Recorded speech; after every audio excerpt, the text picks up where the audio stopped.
Well, good evening, everybody, and welcome inside Brew Brothers. Everybody's right on time. The crowd arriving right at the stroke of 6 o'clock Pacific. Jeff Choate is here, the Wolfpack back home. 5 o'clock kickoff this Saturday against the Colorado State Rams. It is the salute to service game. Coach, hello, welcome. Welcome back to the mainland. Thank you. How's practice been? I figure you guys would be bringing some very specific urgency to practice this week, if I may venture a guess. Yeah, it was, we had a little come to Jesus on Tuesday morning before practice, and I think the message was delivered and received well. And so, man, I tell you what, I've been doing this a long time, and unfortunately I would love to say this is the first time I've experienced something like this, but it's not.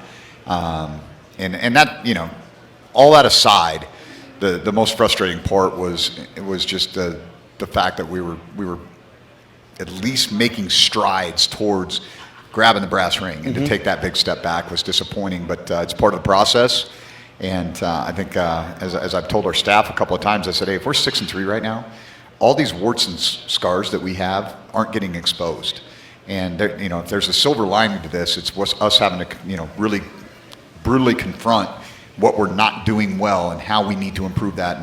And I think that's just, again, it's a painful part of the process, but it's part of the process. Well, I'm glad you are speaking on this, because look, if it were that easy to rebuild or to relaunch a program, right, it would just be this steady, positive, nice, clean arc, right? Mm-hmm. But it's fits and starts. And I was thinking, and actually was remarking to a colleague earlier, this is probably the biggest stretch of adversity. This has to be the biggest stretch of real adversity you guys have encountered to this point this year, right?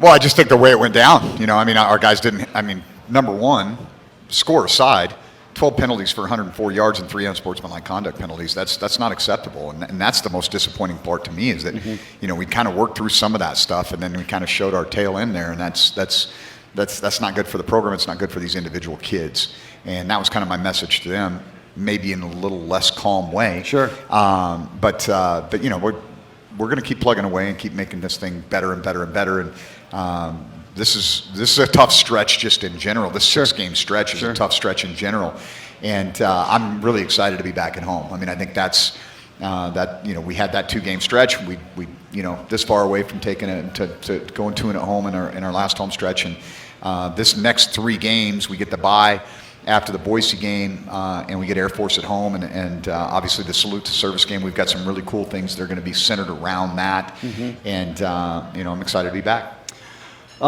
You spoke on how maybe it was a little less calm in addressing this with your addressing the last game with your players. Is there a tendency you have to fight against, either for you, for your staff, for your student athletes, to contextualize it within the Fresno State game and then this, or we played so well against Oregon State and then this, or do you have to try to compartmentalize? No. Every game takes on a life of its own, and it's like a living organism. There's a start and a stop to the life of this game, but there's so much to be learned from it. And my thing is I'm not so much paying attention to the demeanor. Hey, like losing a game is like a death in the family. Everybody, it sucks for everybody. Right. Okay, but I'm paying attention to what's the next 24 to 48 hours look like.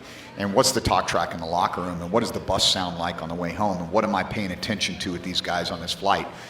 And that's what set me off. Okay, because that was my next question. Yeah. What did the bus sound like? Because Bus was fine. Bus was fine. But the talk track and some of the finger pointing and the questioning and that type of stuff, and the reality is, like, I'll give you an example. Okay, I could call, Johnny trip over your feet defense the entire game. And if 11 guys play it really well, we're going to be good. That's how defensive football works. Right. Okay? And so what we call is irrelevant. It's how it's executed. We can have the most brilliant call in the world, and if nobody executes it, or half the guys on the field execute it, that's not the play caller's fault. And so my point was, I don't want to hear about that. I'm going to show you where your job is, and and that's the accountability piece that these guys have to understand. And so that was where I kind of went with them on Monday.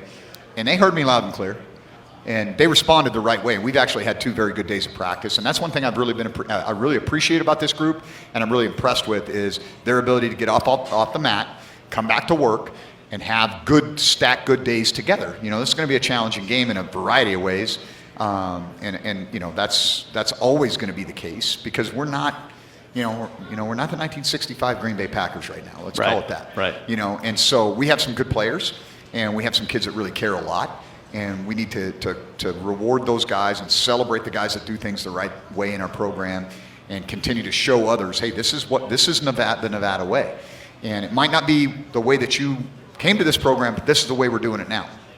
And that's the ongoing strife of culture building. So I love to hear you say that you sat guys down and showed them on tape. You're able to say, look, this has nothing to do with the call or with other things you guys are discussing. This is the reality. This is how you execute it. It's not up to standard. Mm-hmm. How individual can you, because there's only so many hours in a day and you only have so many days before your next game. How granular can you get? And then how cognizant can you be of how they're responding to that? Because that's that's accountability Olympics as far as I'm concerned. Yeah. Well, I try to meet with a lot of guys each week, maybe a few more this week than I have in some others. And I think you try to. Number one reason I do it, I'm kind of a management by walking around guy anyway. I'm in the weight room. I'm in the training room. I'm walking past the equipment room. I walk through the locker room, make sure it looks the way I want it to look, or address it otherwise. You're present and available. Yeah, I think that would probably be accurate. Yeah. And then trying to get that with those one-on-one conversations. Look a kid in the eye. How's it going?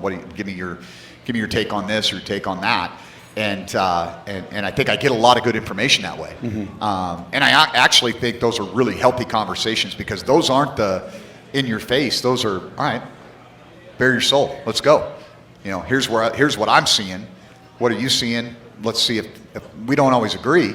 But I think they walk away from the conversation going, you know what, hey, Coach Choate, he'll listen to me, and he can empathize with me, but I'm not going to change what I believe or how I go about my business. Right. And so that's a process, right? And so it's been a good week that way, man. And I think I think angry, frustrated, all those emotions, yes. Realistic, absolutely. And I get it. And I had Matt Lubitz. We do this thing on Tuesday called Philosophy Tuesday, and usually I come up with some parable or something that I think is applicable to what our situation is, or the opponent, or the game prep, or whatever the case may be. And this week I said I'm gonna have Matt talk, and Matt was phenomenal. And he's spoken to the offense every week, but not the whole team doesn't always get to hear him. And one of the things he said, which I thought was so awesome, and this was gold to me, was he's like, adversity is universal, misery is optional. And I was like, that's good stuff right there. Because we're all going to go through things, right? And football, losing a football game, because that's so much of who we are, and we put so much into this. But you can, being miserable, that's your choice. Now, you can shut the heck up and come back to work, and the sun's going to come up, and I can look to the neok day, and that's what a lot of the lessons that are taught through this game are. And so, but when somebody's staring you and, hey, look, man, I'm looking my own mortality in the eye, and I'm telling you, you don't have to be miserable, right? We're all going to go through stuff, but that misery is a choice. Speaking of Coach Lubick, Tom Rinaldi had the great piece on Big Noon Kickoff on Fox this past weekend on Coach Lubick, and it's on YouTube and it's on Nevada football social media. If you guys haven't seen it, it's worth a listen. Really powerful. But I like that. The loss is inevitable. The misery is optional. Yeah. Right. Like pain is inevitable. Suffering is optional. Yeah. Right. So I've heard this discussed with baseball coaches, and in fact, heard Coach Alford speak on this at a banquet last night. You have to know your players individually if you're going to have honest conversations and feel that trust. But for you, that's 100 people. Yeah, it's easy to do with 15 guys. Right, with 15 or even 30, especially if you play 60 games. Yeah. Right, so how can you have the sense of how to have a hard conversation with who you have to have it with? Well, so Steve's, or a baseball coach or whatever, when you're on the road for 30 of those games, and you spend a lot of time together. Right, a lot of hotels. And so I'm kind of there's not a lot of long conversations in my office. Does that make sense? Brevity is the soul. Yeah. It's like, hey, I love you. This wasn't good enough. Knock that crap off. Are we good? Get the heck out. Okay. Like that type of thing. But the high-tech, high-touch part of this is that I'm around them all the time. There's power in dapping a kid up and saying, how you doing this? Good morning. How you doing? When they walk in the door, when they come in the meeting room, just saying their name, acknowledging them, looking them in the eye, because that means something to them. You know what could destroy them? Is walking past them and not acknowledging them. and I try to be really aware of that. So I'm walking down the hall and I see Marcus Bellin and I say, hey, Johnny UTEP, how we doing, buddy? You good today? Johnny UTEP. And you give him the old dap and you keep walking, right? and then but if I just kept my head down and go, right. Marcus is going to go, I don't know what I did to make Coach mad at me, right. And so, and I remember that from, my story is I'm walking down the hallway my sophomore year in high school. I get brought up for varsity for state playoffs. Coach Carr's walking down the hall. He's got his head down. And I'm fired up because I got brought up to varsity for the playoffs, it's right? The biggest thing, yeah. And I'm like, Coach, how we doing? We're going to get after Weezer this week or whatever. He didn't say a word to me. He walks, and I just remember my self-esteem just plummeting at that point. And I've always remembered that. That's one thing that I took with me as a high school coach for 9 years. And I try to remember that. Like, these kids still need that acknowledgement and that affirmation, good or bad. Like, hey, what you did on the field yesterday, that doesn't matter to me. You're still a person, and I care about you, and that's important. And so maybe that's how I build that connection and that relationship so that I can have those really brief, honest conversations. I want to track. I'm sorry that I'm only getting this out of you at this point of the season, but I need to track philosophy Tuesday going forward. Yeah, you should. I'm going to check in on that. Next week, we'll check in on that. Yeah. All right. Everybody at Baselite, looking forward to watching the Wolfpack get out there and play this year. Call Baselite for any of your concrete products needs. 775-358-1200. 775-358-1200. Baselite. Next home game brought to you by Ryder Homes. It's coming up this Saturday, 5 o'clock kick from the friendly confines of Mackey Stadium. This Saturday, November 2nd, the Pack hosts Colorado State. Get your tickets, mynevadatickets.com, or call 775-348-PACK, mynevadatickets.com. He's Jeff Choate. We're live at Brew Brothers. This is the Wolfpack Coaches Show from Learfield. Welcome back. We are live inside Brew Brothers. We are inside the El Dorado, the Row, downtown Reno, Wolfpack Coaches Show. He's Jeff Choate. I'm John Ramey. We do this every Wednesday at 6 o'clock. Nevada is hosting Colorado State Mountain West Showdown this Saturday, 5 o'clock kickoff. And also, we're on 94.1 FM here in Northern Nevada, which is ESPN Radio, which is usually the home of the World Series. And so we'll just let you know that it is 5-0 New York in the fourth in Looks Game like we're 5. gonna get to a Game 6. Yankees trying to force a Game 6. Yankee ace Garrett Cole is still in. Cole inexplicably pulled after 88 pitches in the first game with the lead, but pitch that's okay. count is I don't know what's going on with that. Managing arms in the World Series, really? Yeah. Anyway, that's a whole sorry. story. That's another ball of wax. Bud Light is a proud sponsor of Nevada Athletics. Bud Light, easy to drink, easy to enjoy, and our great friends at Camelot Party Rentals make it great so you can celebrate. Camelot Party Rentals has the best selection of rental equipment for weddings and special events. Camelot Party Rentals, proud sponsor of Nevada Wolfpack Athletics. All right, we're going to tease segment 3. We have BJ Robertson, who is the Director of Player Personnel for the Wolfpack. Segment 4, we have Brittany Patera, who is the first Director of Nutrition in Nevada football history. So, cool segments coming up. Yeah. Let's tie a ribbon. Let's close out the Hawaii I'm happy to experience. What's the injury update as we look forward to Saturday at home against Colorado State? Obviously, Brendan Lewis did not play at Hawaii. Yep. You expect him back? Yes, he's fully cleared, ready to go. Has had a good week of practice. So is Chubba and AJ. So you never know. Hey, I'll tease you there. Maybe we'll see. Listen, I thought as many as we can put in there, we'll put in there. I thought Chubba and AJ didn't acquit themselves terribly. I thought they played really well, Yeah. given the fact that we were down 2 tight ends, we were down our top 2 runners. Yeah, didn't and have a lot you were of behind, pieces. so you couldn't. Yeah, we were really limited in that. One of the things I think Matt does a tremendous job of, and this goes back to, he worked for Chris Peterson at Washington, and a lot of our game planning stuff is very similar to what I remember during my time coaching on the offensive side of the ball at Boise State, and it's very personnel specific. And so the majority of our call sheet is going to be, for example, let's say Falcon is 11 personnel, 1 back, 1 tight end, okay? But if we say Falcon Marcus, that's going to put Marcus Bellin at a certain spot, and it may bring in somebody else that may put Nate Burleson at another spot. So it's very specific in terms of how we game plan, and we're very methodical about how we do that. Okay. To protect our defense in some cases, because we do time of possession is important to us, running the ball is important to us, and where we're at to manage a game to give us an opportunity to be successful. And once we were out of Falcon, We were totally out of fins, which is 12 personnel, one back, 2 tight ends. Right. And so that gave us basically a 4 to 6 play call sheet at that point in time. And that was just because you were behind, right? No, it's because we didn't have those human beings available to play. Oh, wow, okay. And so, yeah, we didn't have those packages available because our top tight end went down in Andrew Savayanaya, Yep. and then we also lost Jaden O'Rourke.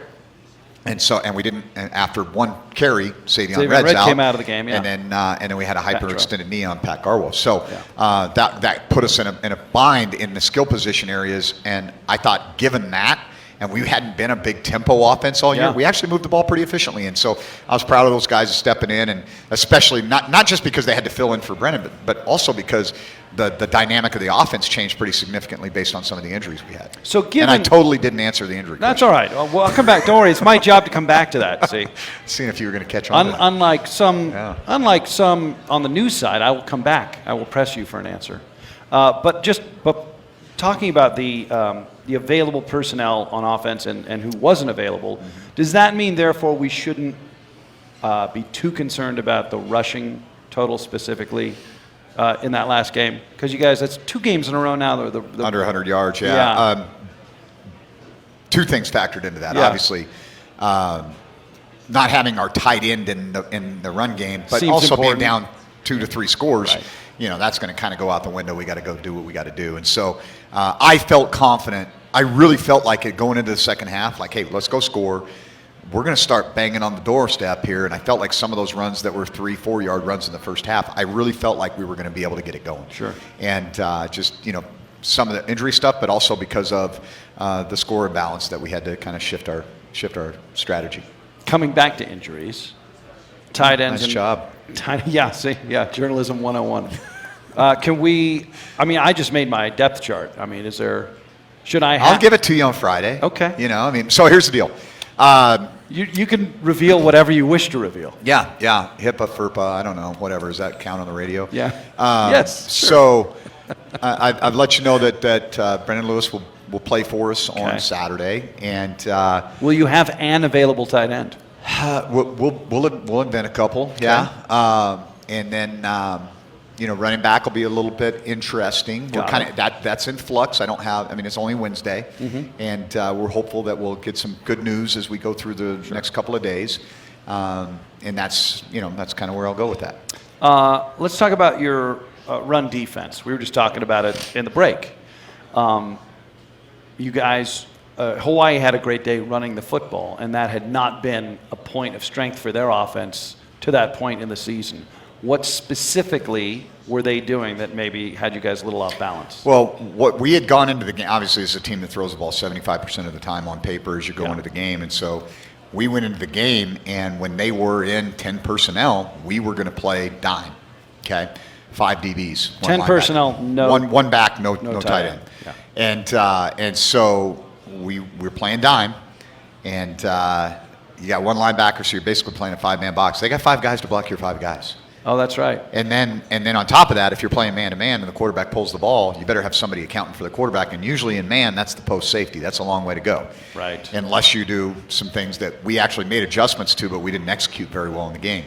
And my contention is that, candidly, we should have gotten out of dime, made them get into throw situations, Sure.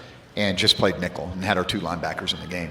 And so I think that was a strategic error in terms of not adjusting quickly enough on our part. And I tip my hat to them for getting into lighter sets and running the ball. And really, Fresno did some of that to us a couple weeks ago too. So it wasn't like it was an original idea. They just took that part of it and said, hey, if they're going to be playing 5 DBs in this situation, let's run the ball at them. And we didn't adjust quickly enough, and that's not good enough. The linebacker situation, and if you're in dime, you only have 1 linebacker, but you'd like to have 2 in that. We don't have a lot of linebackers available. Well, that was just. We'll leave it at that. Not a lot of linebackers available. That's a good. We'll find 2. We'll find 2. Maybe 3 if we need them. Okay. For this week. One thing, I'm going to flip sides now. One thing Hawaii was doing defensively was not getting set on the defensive front. Call that radar defense. Radar defense. Radar yeah, defense. right. And that was something they usually did on like 7 to 10, a little bit longer yardage. And they kind of we had a 4th and 4, and they ran it on a 4th and 4. Well, we had actually a man beater designed for Marcus, and they played zone out of it. And so that gave us pause. Right. And moving forward, had they got into that again in those situations, we were probably just going to run the ball. Right, because if you don't have a set defensive lineman, you're essentially your you're pad seating level, 3 yards. Right? Yeah, your pad level is not great, right? You know, if you're standing up and down. So that would have been something. But that was something that they've done pretty consistently on long and extra long yardages, but not in those fourth and mediums. Sorry, I promised I wouldn't talk more about Hawaii. That just popped you did, into my though, mind. but you did. I did. Yeah. And you asked me about injuries, and I don't know if I can trust you anymore, That's John. right. Well, we have the whole rest of the show to repair the rapport. Okay. Let's scout the Rams. Folks at Nevada would assume a Jay Norvell coached offense would be throwing the ball all over the yard, but it's real balanced. It's interesting. Yeah. And they won 17-6 against New Mexico last time. Yeah, they're a very different outfit on offense than I would have ever expected to see for all the things that you just discussed, right? Yeah. I mean, it's an air raid guy that's kind of made his niche in this business, is a guy that throws the ball all over the yard. And there's still a lot of elements to that in their pass game. And most air raid systems aren't overly complicated in terms of the number of routes and stuff like that. It's about matchups and because they get so many reps at the same type of plays, the quarterback and the receivers usually have really good rapport, and you see some of that still in the offense. But this thing goes through the run game now and not the pass game. So way more 2 tight end sets than you would ever think you'd see from an air raid system. And even when they're in 11, one back, one tight end, they don't even get into 10. They don't even get into that now. It's all 11 personnel and 12 personnel, and some where they go 12 personnel, 1 back, 2 tight ends, but the 2 tight ends are extra offensive linemen. And so this is kind of bully ball. And they have a really veteran physical offensive line, and I think that's kind of maybe part of this.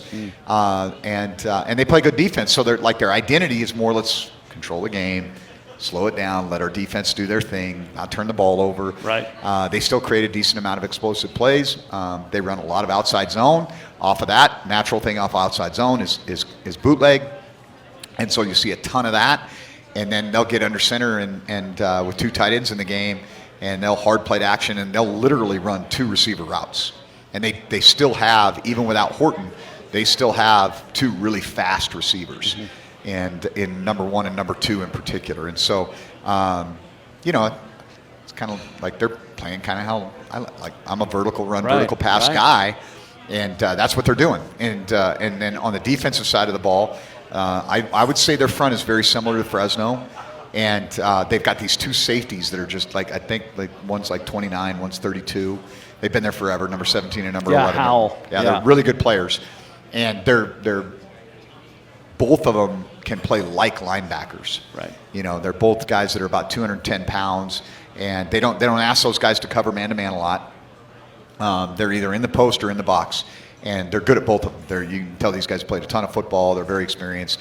Their 2 inside linebackers are active players. They're a really solid defensive team. That's a very good scout. The bullet point just said CSU scout, so thanks. Yeah, no Pretty worries. complete effort. Yeah. All right, we'll let you know that an MMS Events Unlimited mobile stage, like the one you see in the tailgate zone, can elevate your concert, speaker, or special event. MMS Events Unlimited mobile stage. Book yours today at biggestlittlestage.com and rise above the rest.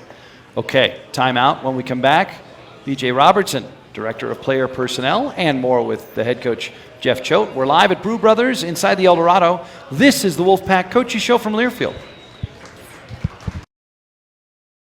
We are live inside Brew Brothers in the El Dorado, downtown Reno, biggest little city, and it's the Wolfpack Coaches Show. Jeff Choate and the Pack in action 5 o'clock this Saturday at Mackey Stadium against Colorado State. The Hall of Famer Mike Edwards and I get started at 4 o'clock on the Bud Light Tailgate Show, and we are joined on stage right now by BJ Robertson, the Director of Player Personnel, and that means we have not 1 but 2 Montana Western guys up here. That's a rarity, yeah. I don't. And we are not Montana Western guys. We're Western Montana guys. Before the University of Montana decided to become the evil empire and take over in Dillon. Copy. So, got it. Well, an important point of clarification. It is. Coach Robertson, you were special teams coordinator, and you were special teams coordinator under Jeff Choate? Yep.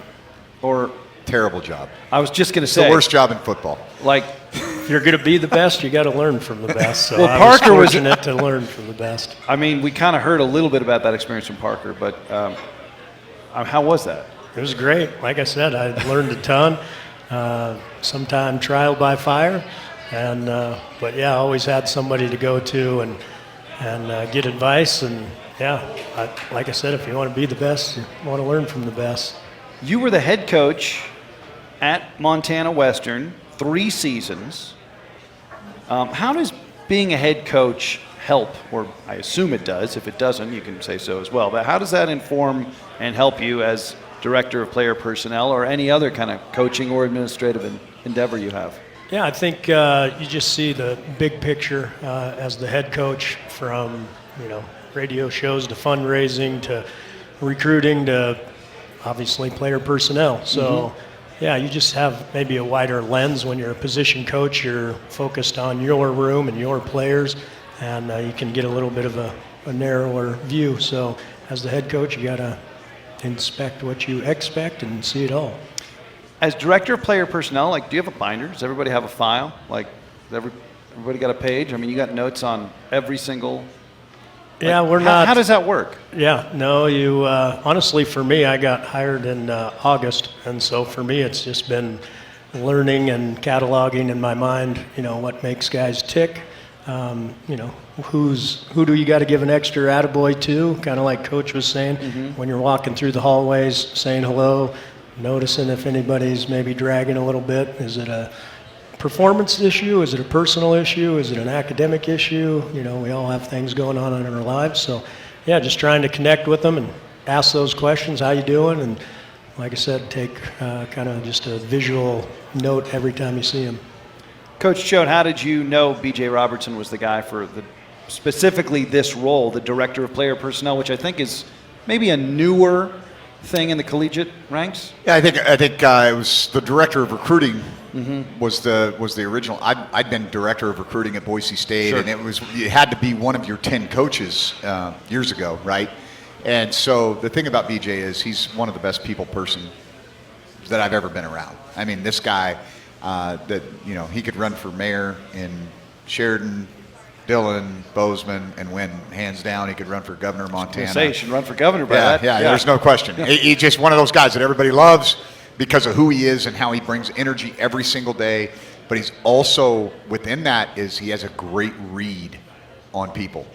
And whether that's an 18-year-old kid or a 70-year-old person, it doesn't matter. I mean, this guy, he'll come into my. And the other thing is, I hired him to be honest with me, and he will do that. And and sometimes I don't want to hear it, but I do appreciate that. And I think that the miles that we have behind us allow for those conversations to happen in an expedited way. That he doesn't need to dance around. Hey, coach, I'm going to tell you this is my opinion. He knows I'm going to take it for what it's worth. Well, tell me about that, Coach Robertson. Like, how did you develop that? How did that come about? Was there a moment, maybe at Montana State, or? No, I just think it's one of those deals. Obviously, Coach Choate, I was head coach at Western and living my best life at my alma mater. Sure. And Coach Choate got hired at Montana State and believed enough in me to give me that opportunity. And I'd coached Division III and NAI, so to make that jump, obviously, I probably wouldn't have been able to make it other than Coach Choate believing in me. So it's been one of those things. I just want to try and pay him back as much as you can for all he's done for me, and obviously you want to see him have success. And like you mentioned, we're Western Bulldogs, and so it dates back. There's just a lot of things, but on just a personal level, you want to make sure that the people that believe in you, you're taking care of and helping any way you can. And every time if he ever calls and says, he needs something or believes in me that I can help, that's super awesome and exciting for me to go take on the challenge and help however I can. So, yeah. What was your journey in the game that led you to become a coach? I just had, kind of the same story as everybody, influential people that believed in me. Obviously, my stature kind of, doesn't lead you to believe that I was a football player. And so my coaches believed in me, made me feel better, and you know, maybe than I even believed I could be. And so, yeah, I felt I wanted to pay that back. And so got into coaching. And again, you love the game, and the game has taught me so much and introduced me to so many people, and just kind of, you know, like last week, the game of football took me to Hawaii. You know? Right. Obviously, it didn't go the way we want, but, you know, that's, you know, the game's given me a ton. Obviously, it's been frustrating at times, but there's been some amazing things that have happened, and the relationships that I've built along the way. Yeah, and that's just the biggest thing, is it all started with people, and it's a people profession. You win with people, and kind of like Coach said, you know, that's, you know, what he brought me here to do, is try and help him bring in the right people, and the people that are here use the game of football to teach them life lessons. And obviously those life lessons not only carry over into, you know, football, but after life, after college. Coach, well, this is a question for both of you. Is there a profile when you're thinking about recruiting guys who are going to be Wolfpack student athletes? Is there a specific profile that you have, Yeah. or is there a checklist? Like, how does that work? Yeah, there's a lot of that goes on, and we kind of, you know, probably was during the COVID year when we had all this time, and Yep. we'd kind of gone through a couple of recruiting cycles at Montana State, and we're like, this is what works here. And we're in the process of figuring it out, because every place is so unique and different, right? And so, you know, getting the right guy is so important, and there's all kinds of different characteristics, but I start off with, okay, let's figure this guy out from an emotional standpoint. How is he wired? Does he love game, or does he love what the game gives to him? And one of the questions I love to ask recruits is, tell me about your best moment in football. Tell me about your best moment in football. Well, if the kid says, you know, I scored 6 touchdowns against our crosstown rival, and I ask him, well, did you win the game? And he goes, nah, we didn't win, but I scored 6 touchdowns against our crosstown. That was my best moment in football, right? Or, you know what, man, we won a state championship. I was injured a little bit my senior year, so I didn't get to play as much as I could, but just to be a part of that and see that in the locker room, now you know they're wired the right way. Like there's some leading questions that you can ask to kind of figure out what makes a kid tick. And one of the questions I also ask is, did you find football, or did football find you? And that's a big one too for me. So you're trying to find about the wiring, right? And then I look at it like this, and we actually had this conversation, when was it, yesterday? Yeah. And talking about recruiting was, number one, okay, what elite physical characteristic do they possess? Speed, mass, length, okay? And if they don't possess those, then their intangibles need to be off the charts, right? Leadership, football intelligence, instincts, all that kind of stuff. And so, and then if you're not sure, is he a quarterback? Is he a high school quarterback? Right. And my roster at Montana, what we had, like at one time we counted up as like 23 former high school quarterbacks. Really? Just because you have to have... Well, who's the high school quarterback? Right.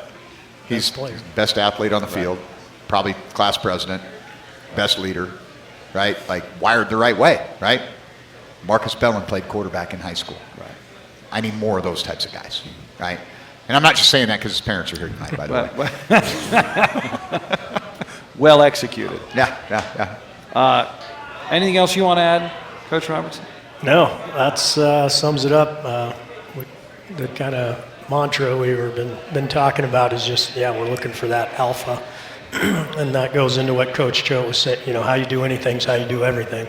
And if you're going to be the alpha, you're going to be the best at whatever you're doing, whether it's, you know, competing in a game of cards, or you're on the field, or in the classroom, or, you know, and whatever. You want to be the best son, you want to be the best husband. I want to be, you know, I have that drive and that mindset, and I'm going to be relentless. And that's what, you know, that Nevada toughness that we're talking about and looking for, is those are the kind of guys, like, you know, the kind of guys that want to come in and put their name on this, not somebody that's going to go somewhere where the brand's already built and they're just going to plug and play. Like, we want the right guys that want to come in here and be the alpha and leave this better than they found it. And that's the thing Coach Choate does better than anybody I've ever been around, and that's why I'm so excited to be a part of it, is he gets, like, building young men. And he uses the game of football, and obviously that's important to us, but he uses the game to teach life lessons and make, you know, young men into great men. So it's pretty awesome when that all aligns. All right, B.J. Robertson, everybody, Director of Player Personnel. Brittany Patera coming up next. Wolfpack Coaches Show live from Brew Brothers. Welcome back. We are at Brew Brothers inside the road. It's the Wolfpack Coaches Show. We are live on Facebook Live. Hi, everybody. Brittany Patera, Director of Nutrition, is with us. And the Los Angeles Dodgers have rallied to tie this game at 5. We're a little distracted. Yeah, we're watching the Yankees. They're 5-0 with Garrett Cole, Cy Young Award-winning Garrett Cole on the mound in New York, in the Bronx. But a misplayed fly ball in center field has aided the Dodgers' rally, and it is now tied. What inning is that? 5th, 6th? And go ahead runners at second base now. Hi, Brittany. How Hi. we doing? So, when we were in Montgomery, Alabama for the Troy game, did I bump into you in the Hank Williams Sr. Yes. Museum? Yes. Like, that's when I thought you were. I was like, she's cool. Yeah. Are you a country music fan? Yeah, it kind of reminds me of my grandparents, so it's a little awesome. comforting, but Yeah. yeah. Because there was it was right by our hotel, and I think you're the only other Pack person I saw in there. I Yeah. don't know, old school country. I like that very much. Yeah, I didn't do the tour, but You didn't. It's okay. I paid the $15 and did the tour. You do get a picture next to his Cadillac, but it was just posters and old suits.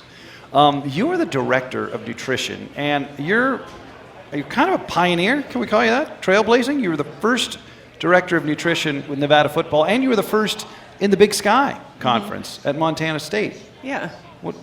How do you feel about that? I mean, it's fun, and it takes one person to believe in you, and, Coach Choate brought me to Montana State. He believes in me, brought me here. It's been a really fun experience, and because of that experience at Montana State, it's helped me out a lot here. I was able to know what I had to do ahead of time and hit the ground running. How did you come to cross paths with Jeff Choate?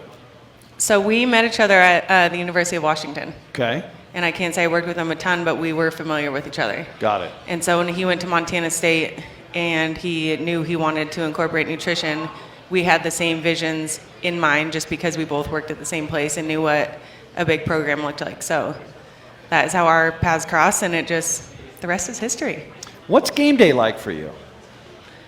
Game day, they eat all day. Well, yeah. And it never stops. Yeah. So I would like to say there's downtime, and there's really not.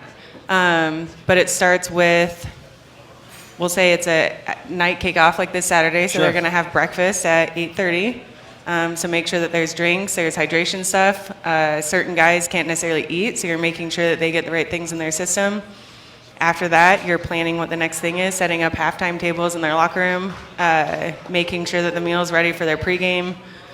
And yeah, but there's so much that goes into it ahead. Like we just had to order their Friday night snack, their post-game meal. You always go over the BEOs with the caterers a week in advance. So What the BEOs? What was that? the menus. Menus with the okay. caterers. Yeah. Okay.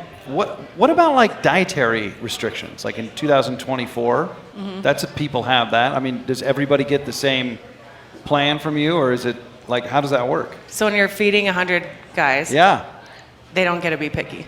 Right. So I really only take into consideration allergies or intolerances Sure. when they're getting stuff, not like if they like it or not like no, it. no, that's That helps me, but Sure.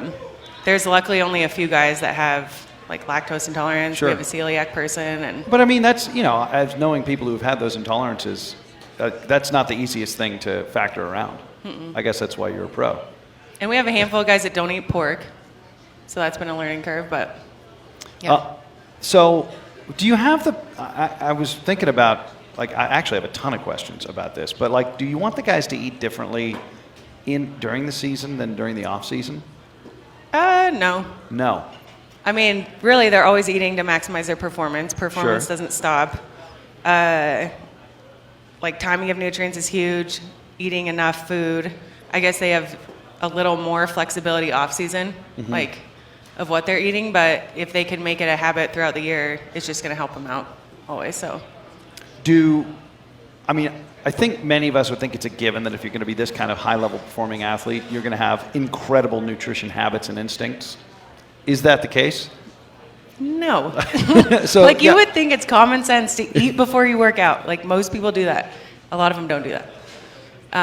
So it's just educating them, getting them to buy in. Like, what's the most common thing you have to correct guys on? Like Eating. Hydrate, eat? Really? And hydrating, yeah. How do they forget? I don't forget to eat. It's just time. They want to just wake up last minute and go to meetings, and Right. it is such an effort to grab something. Really? It's wild. That's crazy. But they're doing better. Yeah? Yep. Do you can tell they embrace the message more Well, as usually time goes on? the guys that aren't doing it, it usually takes them almost passing out of practice because they're hungry or cramping or something like that, and then they take it seriously. Got it. But a lot of them will notice their energy levels after they start doing stuff like that. So, And then you have to be professional enough to not say, I told you so? I'll say I told you so. That's funny. Now, when guys get cramped or like have to come out of a game because they have a cramp, is that a tense moment for you, or is that like a teachable moment for you? It's really a chaotic moment, actually, because they will do anything to make it go away, so they're kind of Sure. really stressed out. But I think more if it's the next day, it's a teachable moment. Right. Because in that moment, you can't really, it's more of like, take this, it's going to go away, Fix trust it, yeah, me, yeah. and we'll talk about it tomorrow. We'll discuss potassium and hydration tomorrow. Is that it? Yeah. All right. Let's do a little community service around here. What's one nutrition tip everybody listening, everybody here should know that maybe isn't emphasized enough? I'm going to go against the grain with everything right now and say eat carbohydrates. Great. Just I mean, I could go off on that one, Sure. but I think it's been a trend that carbohydrates are getting a bad rap, and athletes require so much, but then the general population doesn't have a lot of people to educate them like me. So there's podcasts and misleading things Sure, like yeah. keto, and Yeah. so I could go off about that. So I would say right now it would be eat carbohydrates for your main source of energy. But like the stuff we know is true, right? Eat vegetables. Eat your veggies. I was going to say eat breakfast. Yeah. Really eat breakfast. Because it starts your metabolism, it starts your energy. Your whole day is going to be set up for success if you can do it. Okay. But in that, you want to balance it with some good protein, whole grains, fruit. Yeah, so If you get any more specific, you're gonna have to bill. You have to charge for your time. Anybody you need to shout out? Coach Choate, Coach Joe. I mean, we're live on Facebook to the planet. You my know. mother, Diane. Go Pack. Go Pack. Good job. Brittany Patera, everybody. We'll be back to Brew Brothers to wrap it up. Wolfpack Coaches Show from Learfield. Welcome back. Wolfpack Coaches Show live inside Brew Brothers. Thanks to Brittany Patera, BJ Robertson, and Coach Jeff Choate. We'll see you at Mackey, 5 o'clock kickoff this Saturday against Colorado State. Mike Edwards and I start at 4 o'clock. Bud Light Tailgate Show, and then we'll have every snap of the action for you starting at 5. Thanks for coming out on this Wednesday. We'll see you Saturday at Mackey. So long, everybody.